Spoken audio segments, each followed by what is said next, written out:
The number of people who identified as neither male nor female in 1824, that's down 43%. Jeez. 43%. And the number of people identifying as heterosexual up 14%. As far as our culture being constructed around a very small, very angry, very unstable minority of people who want to groom children, I think we're done with that. King Kong, the LGBTQ AIP trend is dead. Gender, let me just posit this. Gender is absolutely not a social construct. People will say, oh, sex and gender are different, but they can't keep it straight.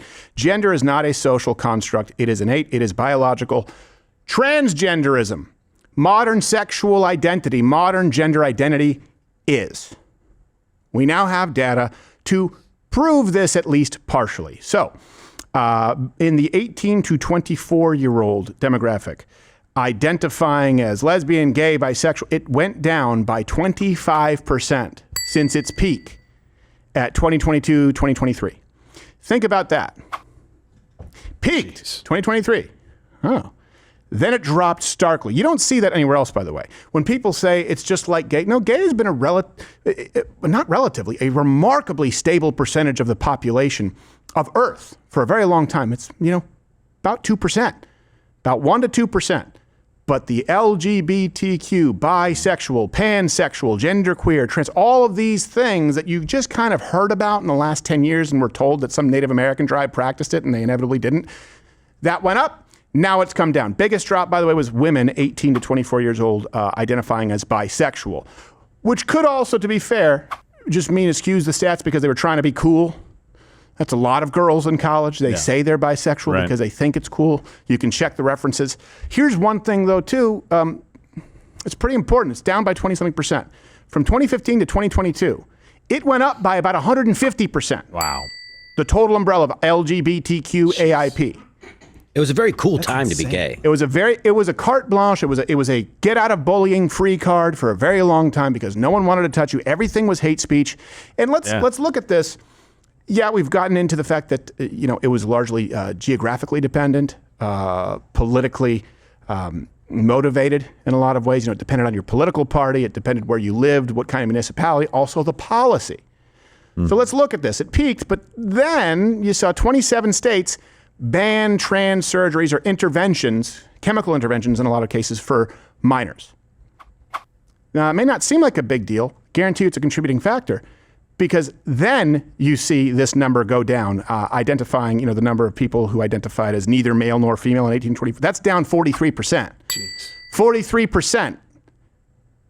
And the number of people identifying as heterosexual up 14%. This coincides pretty closely with 27 states putting a ban on intervention. Yeah. The reason that matters, and we've talked about this, is 75 to 90% of kids who don't transition, if you don't intervene, if they say they think they're trans, they grow out of it. They grow out of it. Versus if you do intervene, 0%. 0% grow out of it. So that definitely plays a role. Jeez. Along with X being purchased by Elon, along with Rumble, along with people being able to hear the truth. Because think about this for a second. It was demographic dependent, right? Gen Z was a huge portion of that. And then the top cities with trans LGBTQ AIP identifying kids, San Francisco, Austin, Portland, Seattle, Boston. The left will say, well, that's because people are free to be themselves.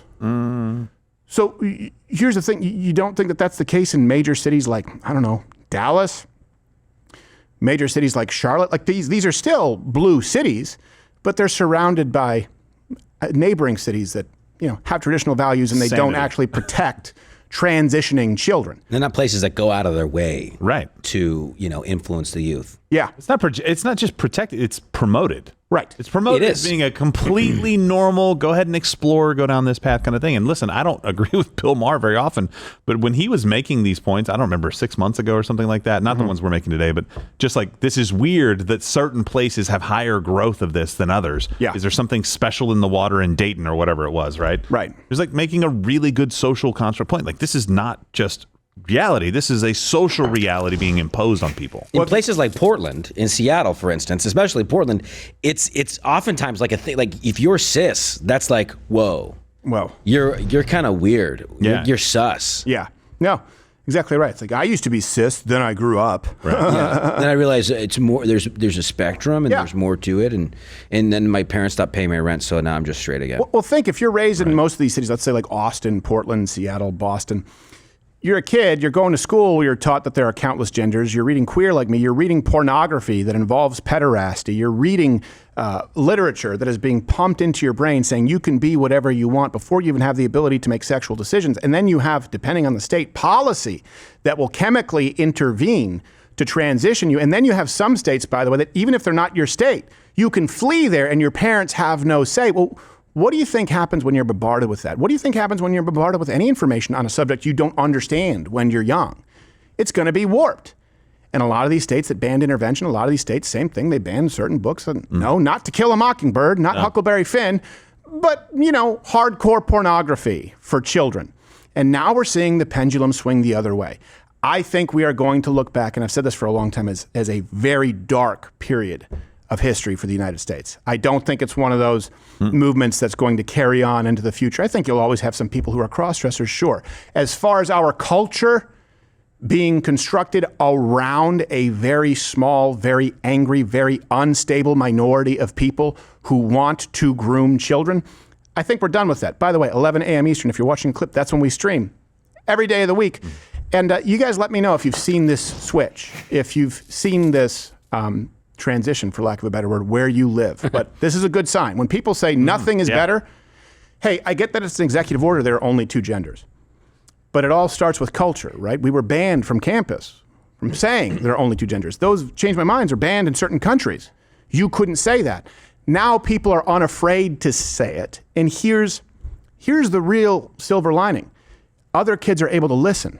Think about that. For a period of time, kids didn't hear any of the counter argument. Now they hear it everywhere. It starts with information and you doing your part. It's a change in culture. Yeah, absolutely. It's a massive win too, by the way. Like you said, I think we're going to look back on this point in history and go, why, what were we doing to our children? Right. Listen, if you're in public education right now with your kids, think twice about it, because even though these numbers are trending the right way, there's still a lot of places where public schools are like, yeah, little Johnny over there is now little Jamie. Right. And you got to go along with it. Otherwise, you're a hateful person. So just be very, very aware of what's being told to your children. Let me do a thought experiment. Let's just assume for a second that you're one of those libertarians who adults can do whatever they want to do. And you believe that it's morally neutral. The transgenderism movement. Okay. You believe it's morally neutral. So let's compare it to a book club versus a debate club in your high school. Now, let's say that there was a trend that existed for decades where for some reason, if kids joined the debate club, they were, 12 times more likely to kill themselves. 42% of the debate club had suicidal ideation and attempted suicide. Let's just say that. But you didn't see that with a book club. Morally neutral. And you knew that if you took your child out of the debate club, put them in the book club, that suicidal attempt or suicidal ideation, that attempt goes down to 5%. Would you do it?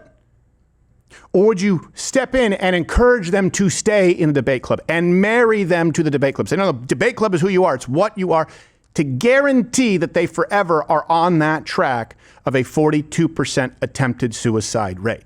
Just assume it's morally neutral. What would you do to protect the life of your children? That's your duty if your child identifies as transgender. It's a fact. The left will use the argument and say, well, actually, it only gets better. Sure, it's not better pre-op or post-op for adults, but if you transition them younger, it's better. Well, first off, the numbers actually aren't there yet. Second, it still isn't anywhere near the general population. It's still an unbelievably elevated risk. So if you don't allow chemical intervention, if you don't transition them, they're going to grow out of it. You're a parent. What do? Assume moral neutrality. Just make the decision pragmatically. Like, societies have done since forever. Oh, you're still here watching this on YouTube? There's no more. It's over. Just like YouTube. YouTube is over. It's not a thing anymore. How many Seth Meyers clips do you need? Head on over to Rumble. Follow me there. Live on weekdays at 11 a.m. Eastern, where we can actually speak freely and don't have to self-censor. YouTube it's really not a thing. Like, you ever seen one of those towns that maybe was like a mining town, or maybe they made some kind of alloy? You say, hey, I wonder what they did in this town. It takes a while to find a person who can tell you what they did in that town, and even then you don't fully understand it. That's YouTube. YouTube is that town. So go to Rumble.